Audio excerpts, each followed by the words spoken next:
The Book of 2 Chronicles. Chapter 32 verse 1 to 33. After these things, and the establishment thereof, Sennacherib king of Assyria came, and entered into Judah, and encamped against the fenced cities, and thought to win them for himself. And when Hezekiah saw that Sennacherib was come, and that he was purposed to fight against Jerusalem, he took counsel with his princes and his mighty men to stop the waters of the fountains which were without the city, and they did help him. So there was gathered much people together, who stopped all the fountains, and the brook that ran through the midst of the land, saying, Why should the kings of Assyria come, and find much water? Also he strengthened himself, and built up all the wall that was broken, and raised it up to the towers, and another wall without, and repaired Millo in the city of David, and made darts and shields in abundance. And he set captains of war over the people, and gathered them together to him in the street of the gate of the city, and spake comfortably to them, saying, Be strong and courageous, be not afraid nor dismayed for the king of Assyria, nor for all the multitude that is with him, for there be more with us than with him.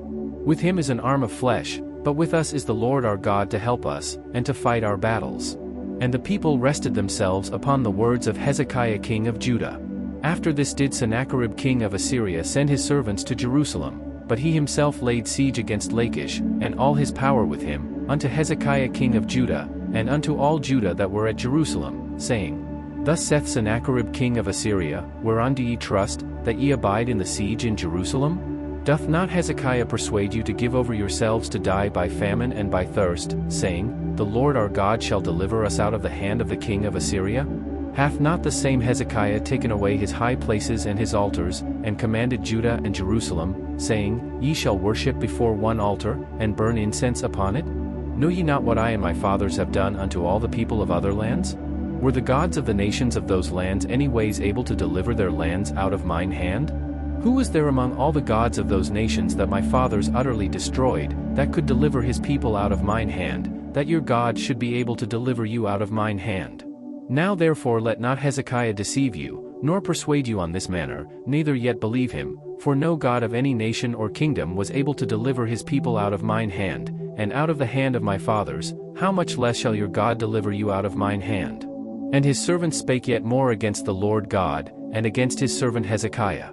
He wrote also letters to rail on the Lord God of Israel, and to speak against him, saying, As the gods of the nations of other lands have not delivered their people out of mine hand, so shall not the God of Hezekiah deliver his people out of mine hand. Then they cried with a loud voice in the Jews' speech unto the people of Jerusalem that were on the wall, to affright them, and to trouble them, that they might take the city. And they spake against the God of Jerusalem, as against the gods of the people of the earth, which were the work of the hands of man. And for this cause Hezekiah the king, and the prophet Isaiah the son of Amoz, prayed and cried to heaven. And the Lord sent an angel, which cut off all the mighty men of valor, and the leaders and captains in the camp of the king of Assyria. So he returned with shame of face to his own land. And when he was come into the house of his God, they that came forth of his own bowels slew him there with the sword. Thus the Lord saved Hezekiah and the inhabitants of Jerusalem from the hand of Sennacherib the king of Assyria, and from the hand of all other, and guided them on every side. And many brought gifts unto the Lord to Jerusalem, and presents to Hezekiah king of Judah, so that he was magnified in the sight of all nations from thenceforth. In those days Hezekiah was sick to the death, and prayed unto the Lord, and he spake unto him, and he gave him a sign. But Hezekiah rendered not again according to the benefit done unto him, for his heart was lifted up, therefore there was wrath upon him, and upon Judah and Jerusalem. Notwithstanding Hezekiah humbled himself for the pride of his heart, both he and the inhabitants of Jerusalem, so that the wrath of the Lord came not upon them in the days of Hezekiah.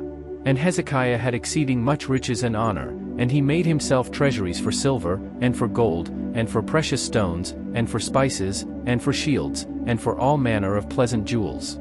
Storehouses also for the increase of corn, and wine, and oil, and stalls for all manner of beasts, and coats for flocks. Moreover he provided him cities, and possessions of flocks and herds in abundance, for God had given him substance very much. This same Hezekiah also stopped the upper watercourse of Gihon, and brought it straight down to the west side of the city of David. And Hezekiah prospered in all his works. Howbeit in the business of the ambassadors of the princes of Babylon, who sent unto him to inquire of the wonder that was done in the land, God left him, to try him, that he might know all that was in his heart.